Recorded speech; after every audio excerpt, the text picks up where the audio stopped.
Cette émission vous est proposée par l'Institut universitaire de la Côte.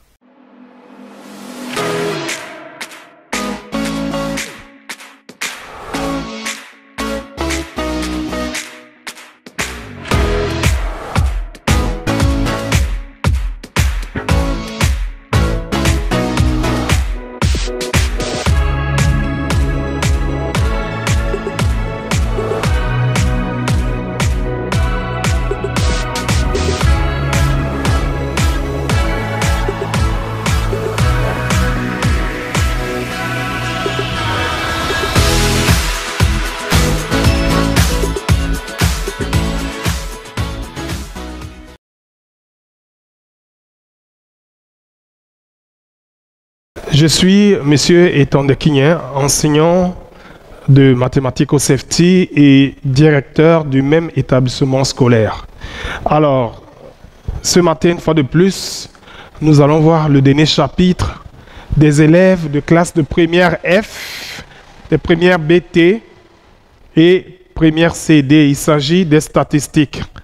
Mais seulement, nous allons partir d'un exercice pour essayer de résumer ce cours sur les statistiques.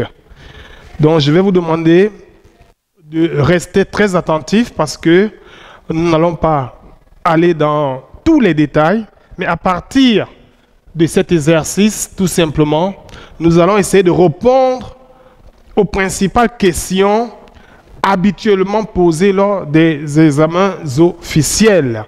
Alors, je vais vous demander de rester très attentif pour ce qui concerne cet exercice. Alors, les gens se posent souvent des questions. À quoi servent les statistiques? Vous allez retrouver les statistiques un peu partout parce qu'il s'agit tout simplement d'observer et d'étudier des chiffres. Alors, vous allez voir la valeur des statistiques lorsque, par exemple, en ce temps de confinement, il faut pouvoir décider s'il faut continuer le confinement ou alors prendre une autre décision. En Europe aujourd'hui, il est question d'étudier l'évolution de la maladie et de savoir si, à partir d'un certain seuil, on peut passer à la rentrée scolaire ou pas. Alors, c'est pourquoi vous allez retrouver les statistiques dans tous les domaines, que ce soit dans le domaine médical, que ce soit dans le domaine même de la démographie, dans le domaine de l'économie, on va parler des statistiques. Donc, les statistiques sont incontournables dans tous les domaines de la vie.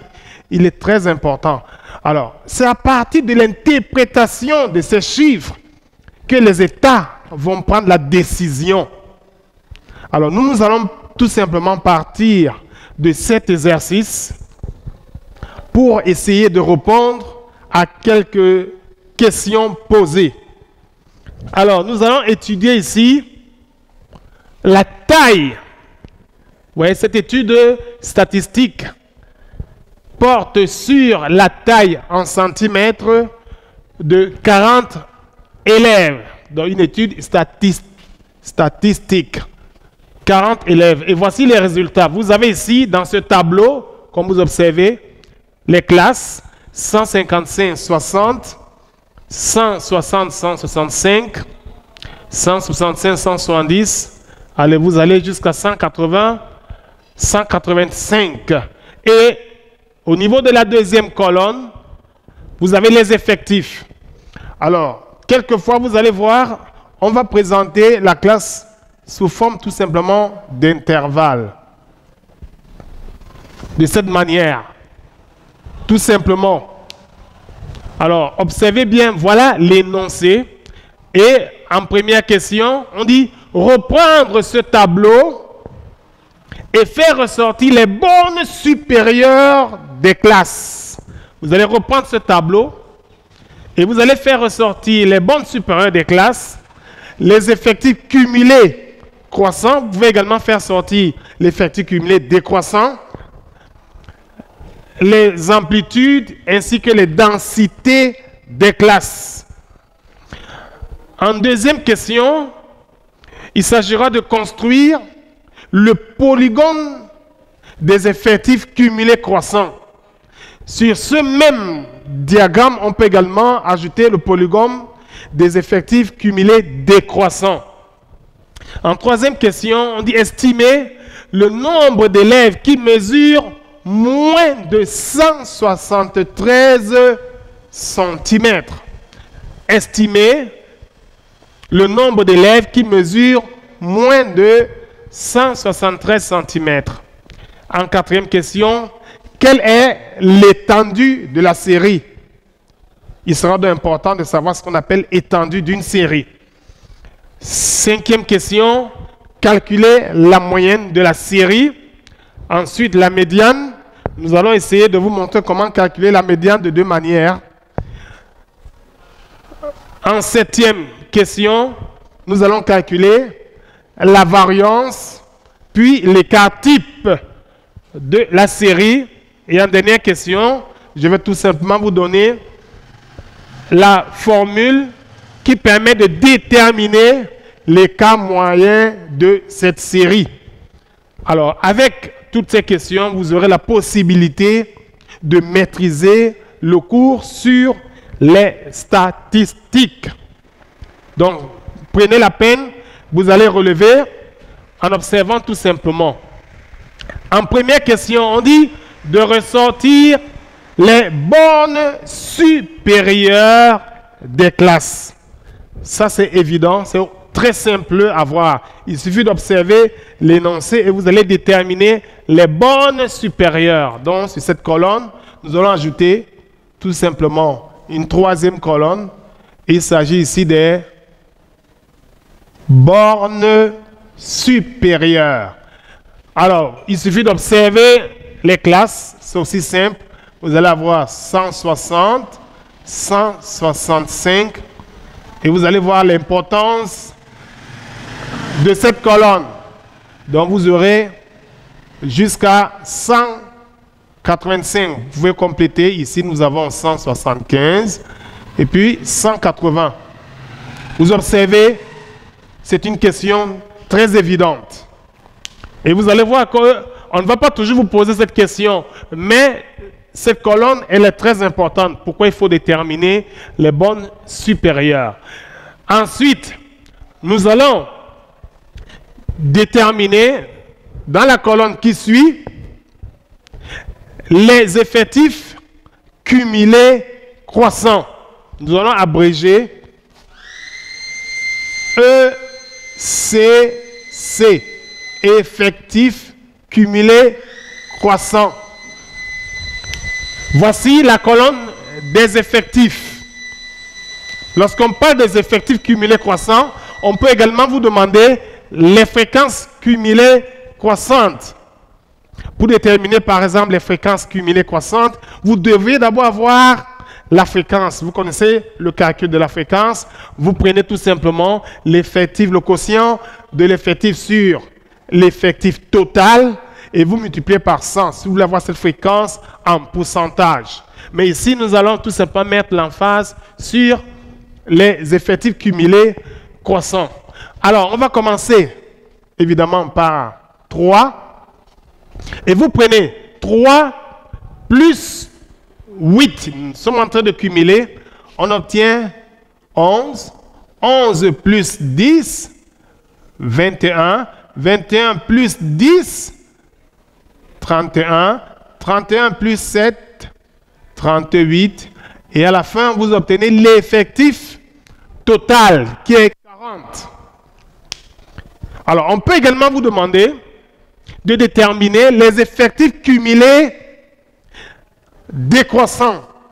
Alors, dans ce cas, s'il s'agit de déterminer, par exemple, l'effectif cumulé décroissant, vous commencez par 40. La question n'est pas posée, mais je vous montre quand même comment le calcul se fait. Vous commencez par 40. Vous n'allez pas faire 40 moins 8. Comme nous avons procédé au niveau des effectifs cumulés croissants, on a dit, on a placé 3, on a fait 3 plus 8, on a trouvé 11. Mais avec les effectifs cumulés décroissants, on fait 40 moins 3. et vous allez trouver 37. Vous faites 37 moins 8, ainsi de suite, jusqu'au dernier résultat. Alors, cette question n'est pas posée. On va donc passer à la question suivante. Effectif cumulé croissant. Et ensuite, on demande l'amplitude des classes. L'amplitude des classes. Aussi simple. Alors, nous avons ici une série, vous allez observer. Nous prenons ici, nous appelons AI, tout simplement, l'amplitude des classes. Il suffit de faire la différence entre la borne sup et la borne inférieure. Vous prenez 160 moins 155, vous allez obtenir 5. Un peu partout, vous allez trouver. Ici, nous avons la chance d'avoir une série d'amplitudes égales. Mais ce n'est pas toujours cela. Il arrive parfois qu'on vous donne des séries d'amplitudes inégales. Il suffit de faire tout simplement la différence. Alors, lorsque la série a des amplitudes inégales, ça peut influencer au niveau de la représentation du diagramme, de l'histogramme précisément. Parce que là, la densité va intervenir lorsque les amplitudes sont inégales. La densité va absolument intervenir. Maintenant, nous allons voir ici quand même, dans cette colonne, puisque la question est posée, comment trouver la densité. Quelle est la formule pour trouver la densité? La densité, tout simplement, est le quotient de l'effectif sur l'amplitude. Alors, si vous n'avez pas l'amplitude, vous ne pouvez pas calculer la densité. Donc, vous prenez tout simplement l'effectif 3 sur 5. Vous avez la densité. Et ici, vous aurez 8 sur 5, 10 sur 5, c'est-à-dire 2, ainsi de suite, jusqu'à la fin.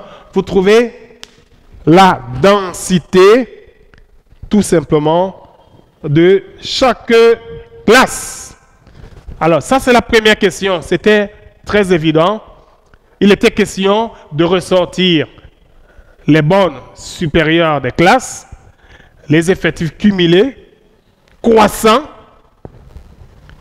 l'amplitude de chaque classe et la densité de chaque classe. Et j'expliquais ici que le rôle de la densité, ici, la densité intervient beaucoup plus dans la construction de l'histogramme, surtout lorsque les amplitudes sont inégales. Dans cet exercice, les amplitudes sont égales. Je vous ai montré comment on calcule les amplitudes. Très bien. Voilà, la première question étant terminée, nous allons passer à la deuxième question. On demande de construire le diagramme des effectifs cumulés croissants. On parle de diagramme des effectifs cumulés ou encore le polygone des effectifs cumulés croissants. Alors, il est très important ici de savoir mettre ici les unités, de choisir l'unité qui correspond. Vous allez remarquer qu'ici, nous avons les effectifs, nous avons les classes ici. Alors, c'est exactement comme nous sommes en mathématiques. Vous allez comprendre l'importance ici maintenant de les bornes sup, des bornes sup. Alors, de quoi il s'agit ici? Vous allez tout simplement prendre les points. Le point, ça sera comme des points de coordonnées. Vous allez prendre ici 160 et puis 3. 163, 165, 11 sont les coordonnées. 170, 21, 175, 31, 180, 38, ainsi de suite pour construire. Donc, nous allons passer à la construction. Je commence avec 160. J'ai dit 163. Nous avons ici 5.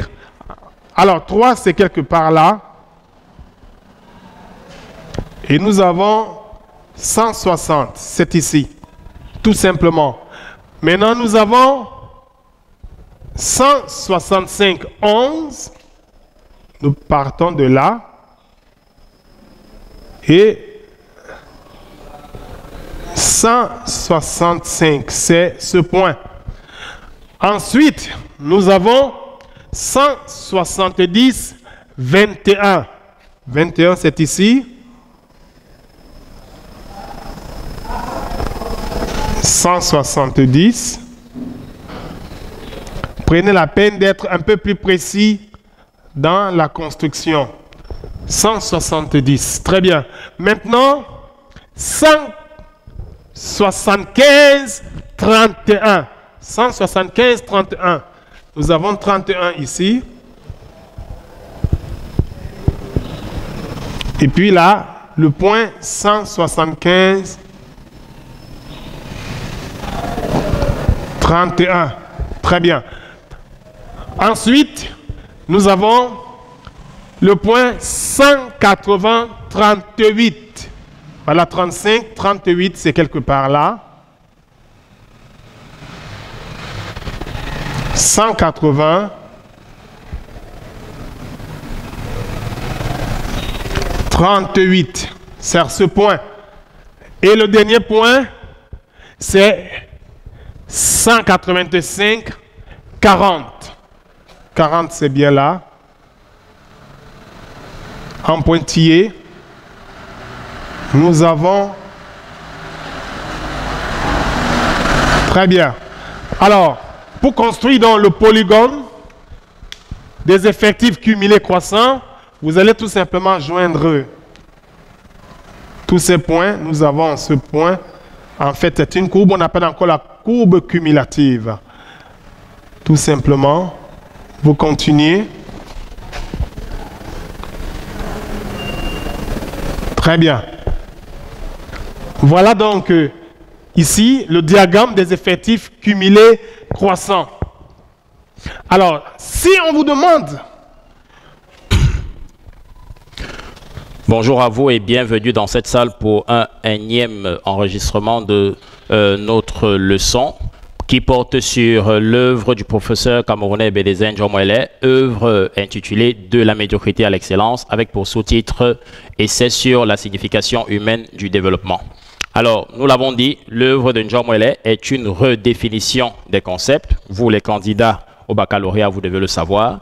Et dans la logique de la redéfinition de ces concepts, eh bien, notre auteur se propose d'examiner différents concepts qui seraient en rapport ou qui sont en rapport avec la question du développement qui est sa question centrale. C'est dans cette logique que nous avons examiné depuis notre premier chapitre le faux problème de la pauvreté qui s'ignore. Ensuite, nous sommes passés au deuxième chapitre intitulé La misère de l'homme, puis le troisième chapitre L'homme critique, le quatrième chapitre La modernité, la médiocrité, pardon.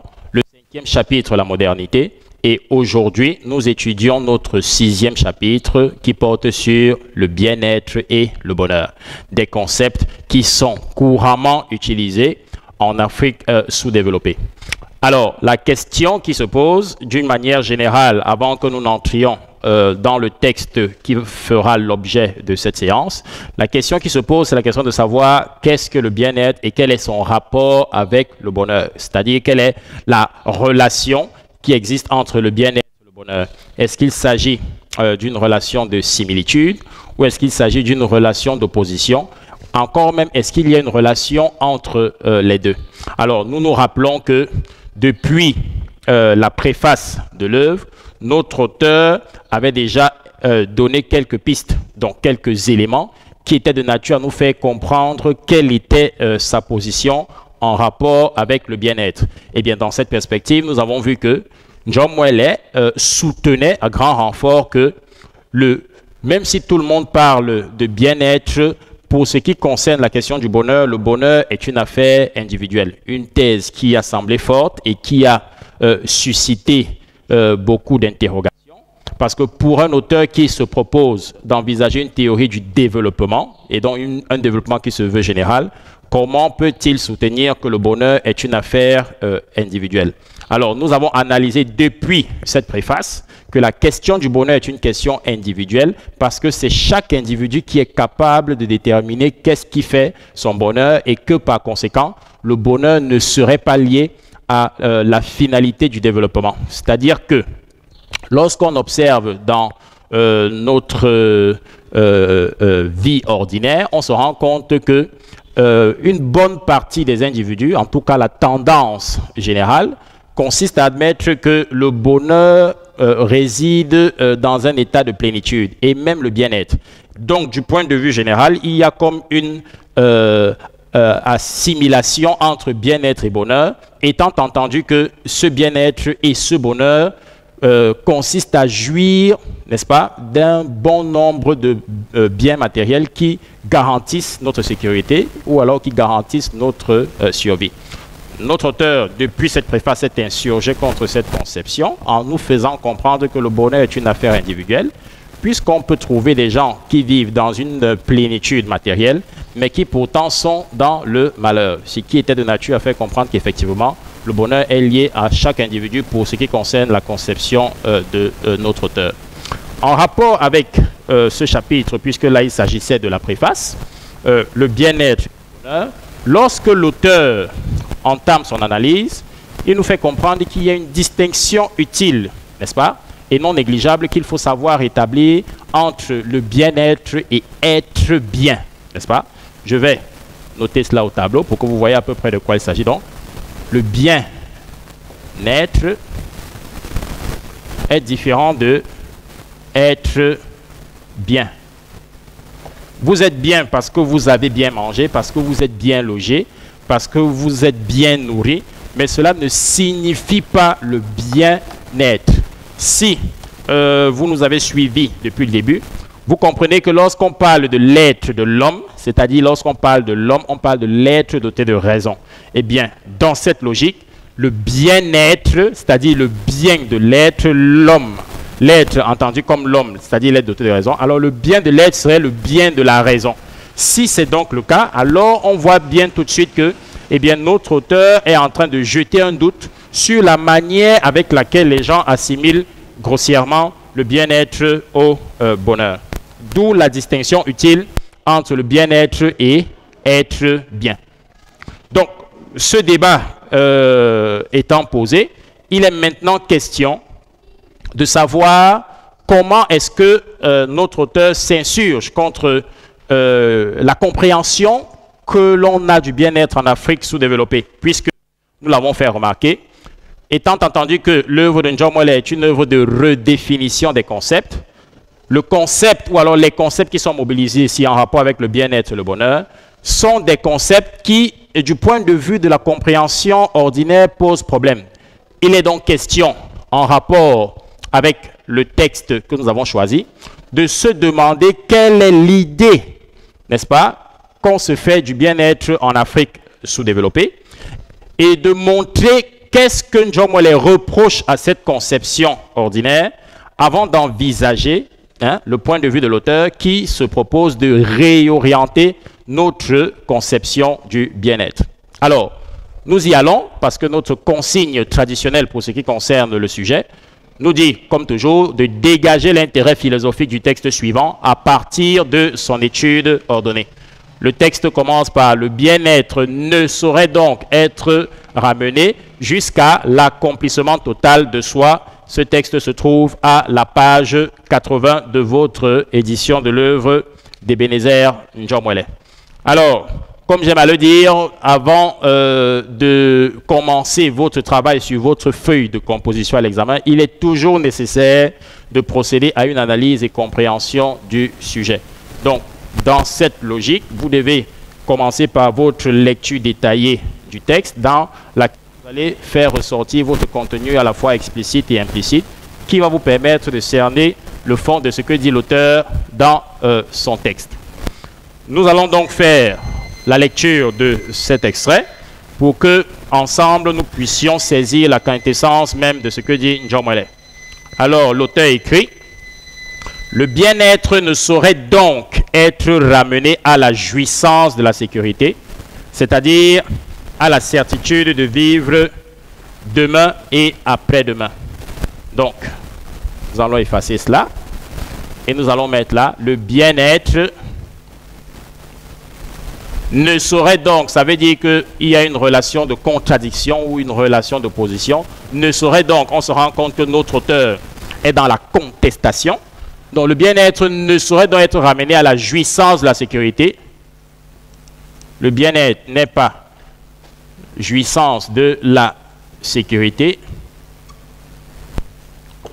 Le bien-être n'est pas la certitude de vivre. Le bien-être n'est pas la garantie, on pourrait encore le dire comme ça, n'est-ce pas? La garantie de la survie.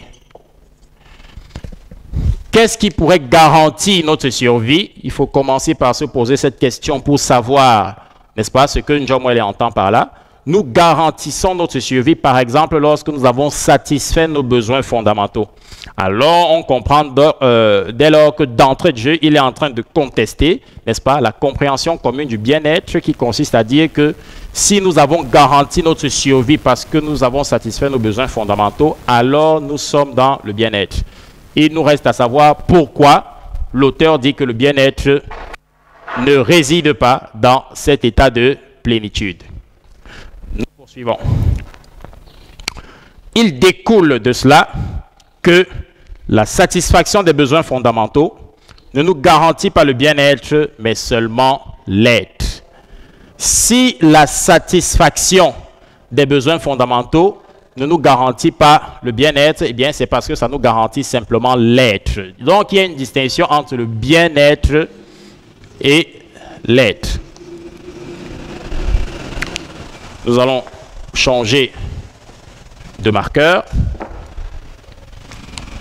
L'être égale homme, on l'a dit, c'est-à-dire l'être doté de raison, puisque l'homme, c'est le sujet doté de raison. Alors, la satisfaction des besoins fondamentaux ne nous garantit pas le bien-être, ça ne nous garantit que l'être, c'est-à-dire ça ne garantit que notre survie. Traduction, en satisfaisant nos besoins fondamentaux, nous avons la certitude de vivre demain et après-demain. Donc, nous assurons la reconduction brute de notre être et nous avons la certitude aujourd'hui que nous n'allons pas mourir demain parce que nous n'aurions pas satisfait nos besoins fondamentaux. Donc, on voit très clairement qu'il y a une distinction qu'il y a entre l'être, l'homme, qui doit simplement assurer sa survie. Il mène une sorte d'existence animale qui doit aussi manger pour garantir sa survie. Et il y a le bien de l'être, étant entendu que l'être, c'est l'être doté de raison, qui n'est plus lié, n'est-ce pas, à la garantie de la survie. Parce que pour que la raison se perfectionne, elle n'a pas besoin de se nourrir tel qu'on le dit ordinairement. Nous poursuivons. Donc, nous rappelons, et il découle de cela que la satisfaction des besoins fondamentaux ne nous garantit pas le bien-être, mais seulement l'être. Nous venons de l'expliquer. Et le luxe véritablement humain est celui de la qualité. Vous allez écrire le luxe de l'homme. Donc le luxe de l'homme, c'est celui de la qualité. Il s'agit de la qualité de vie, n'est-ce pas? Et non plus de la quantité. Il faut établir cette distinction. Le luxe de l'homme, l'homme vit dans le luxe quand il se soucie de la qualité de l'existence qu'il veut mener.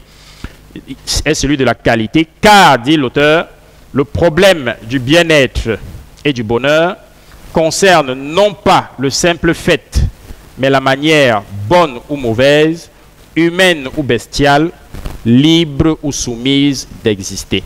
Cela signifie que la question de savoir qu'est-ce que le bien-être est en rapport avec la question de l'amélioration qualitative de l'existence et non de son amélioration quantitative.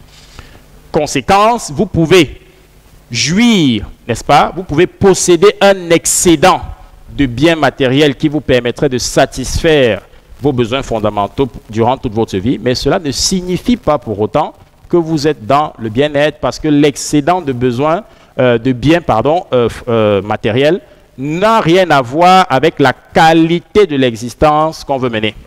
Si on s'inscrit dans cette logique, on comprend, n'est-ce pas, par anticipation, que la satisfaction des besoins fondamentaux est antérieure au bien-être. C'est-à-dire que ce n'est que parce qu'on a satisfait, n'est-ce pas, nos besoins fondamentaux, qu'on peut ensuite penser à l'amélioration qualitative de son existence. Mais le simple fait de satisfaire ses besoins fondamentaux ne signifie pas que vous avez le bien-être, ça signifie simplement que vous avez garanti votre sécurité.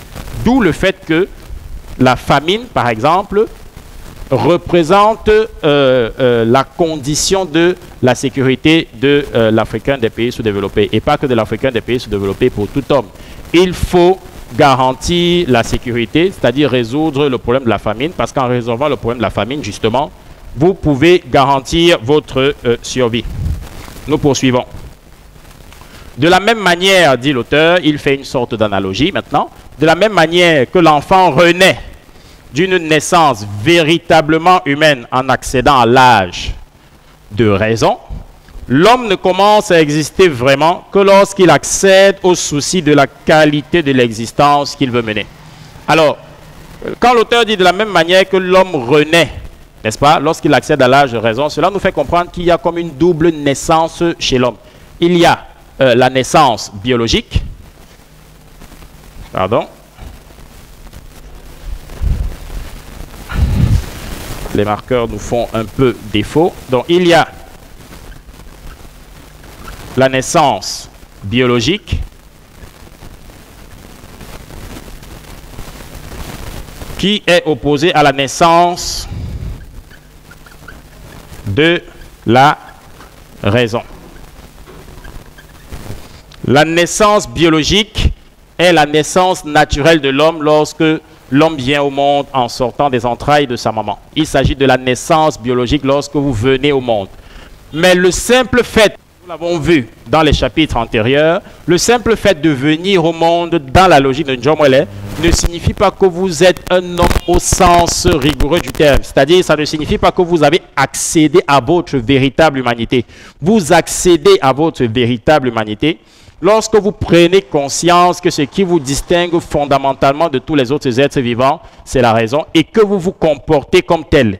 Se comporter comme tel, c'est se comporter de manière rationnelle et libre. Rappelez-vous que dans les textes précédents, nous avons dit que selon John Mwele, il y a une distinction qu'il faut établir entre le sous-homme et l'homme véritable. Le sous-homme serait celui qui est incapable d'être rationnel dans son comportement et qui n'est pas libre.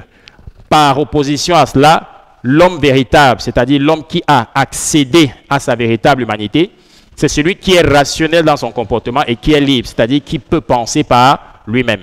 Donc, l'analogie ici est bien respectée. La naissance biologique, c'est la naissance naturelle de l'homme, et la naissance à la raison, c'est lorsque l'homme accède pleinement à toutes ses potentialités, en ce sens où il est capable d'être rationnel dans son comportement et de penser par lui-même, ce qui n'est rien d'autre que la liberté. Bien, donc nous poursuivons. Par conséquent, la recherche de la qualité, Jinjo Mwele, ne serait un luxe que pour un point de vue de sous-homme. Vous voyez, nous en parlions tout à l'heure, cette expression de sous-homme revient encore. C'est le sous-homme qui regarde la qualité de vie comme étant un luxe. Nous pouvons prendre un petit exemple pour que vous essayiez de... Se trouve entre 165 et 170. 165 et 170. Nous prenons donc les coordonnées de ces points. Nous avons donc 5, 65, 11, vous avez 165, 165, 11. Vous voyez pourquoi chaque fois je vous ai dit cette colonne est très importante, les bornes suivent 165, 11. Ensuite, la médiane qui correspond à 50%, 20. Et 170, vous lisez tout simplement votre tableau 21. Très bien. Alors, comment faire pour calculer? Vous prenez tout simplement, par interpolation linéaire, comme nous avons fait tout à l'heure, vous posez l'opération 21 moins 11 sur 170 moins 165. 21 moins 11 sur 170 moins 165, qui est égal à la médiane. C'est la valeur que vous cherchez. Observez bien. Alors, si je mets la médiane ici, ça veut dire que j'ai raté. Regardez bien là où se situe la position des ordonnées. Donc, la médiane se trouve plutôt au niveau du dénominateur, ici. Donc, nous aurons plutôt 20 moins 11. Et nous prenons maintenant la médiane, 20 moins 11, et ME moins 165. ME étant la valeur cherchée. La valeur est cherchée ici. Alors, si vous faites tout simplement ce calcul, c'est un calcul simple, vous allez faire à la maison, vous allez trouver la valeur exacte de la médiane. Après calcul, vous allez obtenir 169,5. Vous voyez, graphiquement, nous avons obtenu 169. Par calcul, nous avons obtenu 165,5. Donc, graphiquement, c'est approximatif. Vous pouvez avoir la même valeur ou encore une valeur qui est très proche. Alors, je voudrais attirer votre attention sur le fait que la médiane, la valeur de la médiane est très proche de la valeur de la moyenne. Et dans le cas précis, vous obtenez le même résultat. Mais, de manière générale, la médiane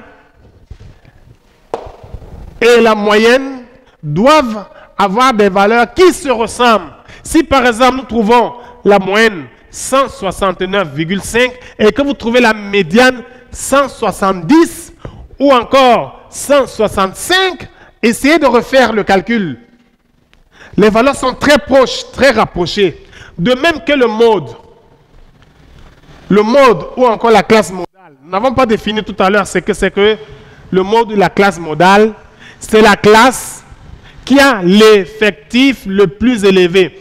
Dans cette série, nous avons une série bimodale parce que vous avez ici 10 et 10. Une série bimodale, tout simplement. Mais habituellement, on va vous donner une série qui a un seul mode. Le mode ne se trouve pas ici. Ce n'est pas ici qu'on lit le mode, mais c'est ici. Vous cherchez l'effectif le plus élevé et vous lisez ici la classe modale. 165, 170. Et le mode, il suffit le mode correspond au centre de cette classe, tout simplement. Vous allez voir que il n'y aura pas une très grande différence entre la moyenne, la médiane et le mode. Les valeurs se ressemblent. Très bien. Nous étions au niveau de la médiane. Nous allons passer à la 7e question. Calculer la variance et les cas types de la série. La variance et les cas types. Si vous avez la variance, vous avez les cas types. Je vais vous donner la formule de la variance V, qui est égale à 1 sur grand N, qui est l'effectif total, la somme de NI, CI au carré, moins la moyenne au carré. C'est la formule de Koenig, formule de Koenig. Cette formule est plus exacte que l'autre formule. 1 sur N, somme de NI, CI au carré, moins X bar au carré. Alors vous allez constater que pour calculer la variance, je dois ajouter dans mon tableau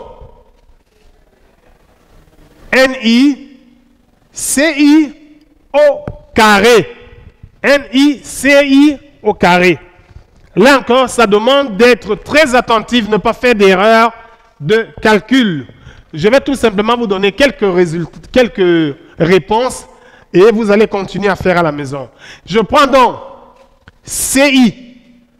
Je lève au carré 157,5. Vous élevez au carré avant de multiplier par l'effectif par 3. Nous allons trouver ici 8, 2,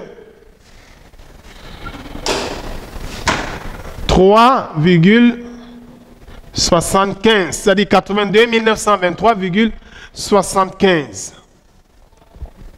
Si vous faites ce calcul, je vous donne également le résultat au niveau de la deuxième ligne. Vous prenez 162,5, vous élevez au carré et vous multipliez par 8. 162 au carré et vous multipliez par 8. Vous allez obtenir 211 250. Alors, vous faites le même cheminement, vous utilisez le même cheminement, vous prenez 167,5 au carré, vous multipliez par 10, ainsi de suite. Lorsque vous aurez toutes les lignes, vous faites la somme, puisque dans la formule, vous voyez, c'est la somme. Vous faites donc la somme de tout ceci et vous allez obtenir, je vous donne tout simplement le résultat. Vous avez 1, 5, 9, 4. Très bien. Ça vous donne 1 159 455 lorsque vous allez faire la somme. Lorsque vous avez fait la somme, maintenant, d'après la formule, vous divisez tout simplement cette valeur 1 159 455 par 40, l'effectif total, moins la moyenne que nous avons trouvée tout à l'heure, élevé au carré, c'est-à-dire 169,5. Vous élevez au carré. Si vous faites ce calcul, il faut faire attention. Si vous avez des difficultés pour manipuler votre calculatrice, prenez la peine d'aller étape après étape. Vous posez pour éviter les erreurs.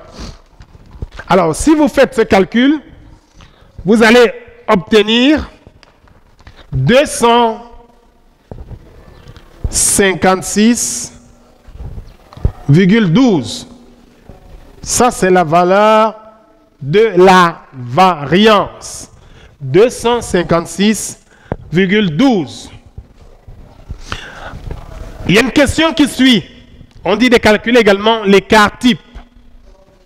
L'écart type est tout simplement la racine carrée de la variance. La racine carrée de la variance, c'est-à-dire de 256,12, vous faites en racine carrée, qu'est-ce que vous obtenez? 16,003. Simplement. Bien. Maintenant, la dernière question, l'écart moyen. J'espère que vous avez bien vu le cheminement. Alors, ce tableau est très important. C'est pour ça que vous avez vu, on a demandé au départ de reprendre le tableau. Et la plupart du temps, la plupart des exercices sur les statistiques, il faut toujours reprendre le tableau. C'est dans le même tableau que vous allez avoir toutes ces colonnes-là. Au fur et à mesure, vous ajoutez les colonnes. Il faut tenir compte de ça. Le calcul est très important. En statistique, le calcul est très important. L'interprétation peut venir après. Maintenant, on vous pose une dernière question. Je vais effacer ici.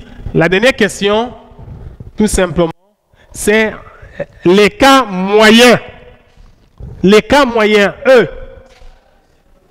quelle est la formule de l'écart moyen? L'écart moyen. La formule de l'écart moyen, c'est somme de NI, valeur absolue de CI moins X bar. Ça, c'est l'écart moyen. Alors, vous serez obligé d'ajouter, évidemment, pour le calcul de l'écart moyen, ici, valeur absolue de CI moins X bar. Et après, multiplier chaque fois par NI, une dernière colonne. Une dernière colonne. Et vous faites la somme.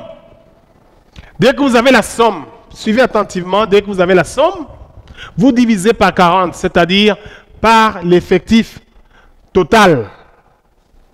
Donc, il est très important, ici au niveau des statistiques, de maîtriser les formules. Le calcul est simple, l'observation est simple. Je vais donc résumer, parce que voilà, nous avons presque terminé. En première question, on a dit le tableau, reprendre le tableau. Nous avons repris ce tableau et on a fait ressortir les bonnes sup. Il faut toujours faire ressortir les bonnes sup parce que ça va vous aider par la suite pour avoir les coordonnées de chaque point. Les effectifs cumulés croissants, voilà la colonne des effectifs cumulés croissants. Et je vous ai expliqué comment on peut également trouver les effectifs cumulés décroissants.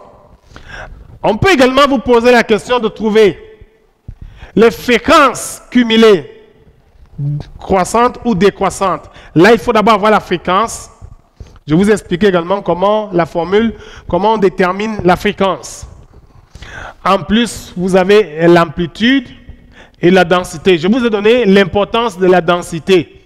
La densité cette colonne est très importante lorsque il faut construire l'histogramme, surtout lorsque les amplitudes sont inégales. Parce que lorsque les amplitudes sont égales, vous faites tout simplement votre histogramme tel que ça se présente avec les classes. Mais lorsque les amplitudes sont inégales, vous devez tenir compte de la densité. Après, nous avons construit ici le diagramme des effectifs cumulés croissants. Ce diagramme a toujours cette forme, cette allure. Le diagramme des effectifs cumulés décroissants, je vous ai dit qu'on partait de 40, on descendait, et que les deux courbes doivent se toucher à 50% de l'effectif total. Les deux courbes, absolument. Lorsque vous avez donc construit votre diagramme des effectifs cumulés croissants, on a déterminé tout à l'heure, on nous a montré également comment estimer le nombre d'élèves qui mesurent moins de 173 cm. 173 cm ne figure pas ici, mais 173 est compris entre 170 et 175. Donc nous passons par l'interpolation linéaire, de la même manière que la médiane, par l'interpolation linéaire, c'est-à-dire 173, c'est l'ordonnée qui correspond à 173. Nous avons trouvé la valeur. La moyenne, je vous ai donné la formule également pour le calcul de la moyenne. La médiane également, de deux manières. Nous sommes passés par l'interpolation linéaire et graphiquement la moyenne.